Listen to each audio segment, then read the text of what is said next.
እኔ 7 ቀን ሞቼ ነው የተነሳሁት። አረ 7 ቀን ሞቼ ተነስቼ የኢትዮጵያ ሕዝብ ከዚህ በኋላ እንጀራ አይበላም ብሎኛል። እና ምን እንበላለን? ወርቅ ነው የሚበሉት፣ የሚለብሱት ወርቅ ነው። ሰው መንፈስ ነው የሚሉትን ዘይት የሚሸጡትን ጨርቅ፣ ጨው በመተዳደሪያ ደንባቸው ሁሉ አለ። ገንዘብ እየተቀበለ እየሰደበን እያዋረደን የግል ስብናችንንም ቤተክርስቲያናችንም አገልግሎታችንን እያጠለሸ ነው ይሉታል። ወንጌል ስንሰብክ እኮ የሚጠይቀን ሰው ምንድነው? ሶፍት ልታበላኝ፣ ዘይት ልትሸጥልኝ? እጅግ ነውር ፐርሰናል የሆነ ጉዳይ ግትር ያለ ግርር ያለ እንዲህ ቫይብሬት የሚያደርግሽ ሊተኛ ሲሞክር ምን ትለዋል? በጌታ በኢየሱስም የዝሙት መንፈስ ወጋው አለችው ይባላል። ከገባሽ በኋላ ይሄ እውነት ነው። ልጆ አንተም እሱ የምትተቹባቸው አንዳንድ ነገሮች አሉ። ከኔ ጋር ብዙ ፕሮግራም ሰርተሃል።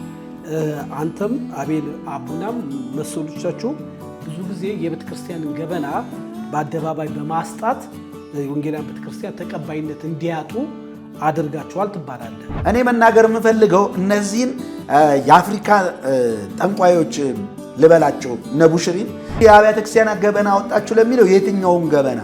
ሴትዮዋ ግን ይዘገንናል። ዘግናኝ ነው። ምንድነው?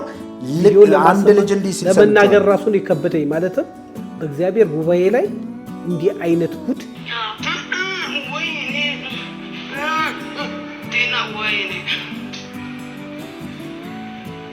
አየር መያዝ የሚባል ነገር አላቸው። አየር አንተን እያዋረድኩ እና እንደዚህ ብሎኛል። ከዚህ በኋላ ኢትዮጵያውያን ወርቅ ነው የሚበሉት። ምድራቸው ወርቅ በወርቅ ታያለ። ወርቅ ላይ ነው የሚሄዱት። የትኛው ወንጌል አማኝ ቤተክርስቲያን ነው ሶፍት የሚያስበላ? ንገረኝ። አሁን ለምሳሌ አንድ ትንቢት አይቼ ለባርጆ ስለ አርሴናል ዋንጫ አይተዋል። 2 ቪዲዮ ነው የሚሰሩት።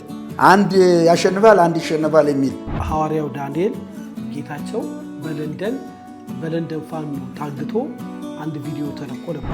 ትምህርቱ በራሱ ኃጢአት ነው አይደለም፣ ግን የቱ ጋር ነው የምናስተምረው? የጋብቻ አስተማሪዎች ውስጥ ላይ ያስተምሯቸው። ዳንኤል በሌለበት እዛ ቦታ ላይ እሱ ማሸማቀቅ ልክ አይደለም። ሙሉ ለሙሉ ማለት ነው ፍጥረታዊ ማይንድ ተጠቅመው ይሄ ጠንቋዮች የሚሰሩትን አሰራር በክርስትና ስም ሸፍነውት ነው የሚሰሩት። ይሄ ግልጽና ክሊር ነው።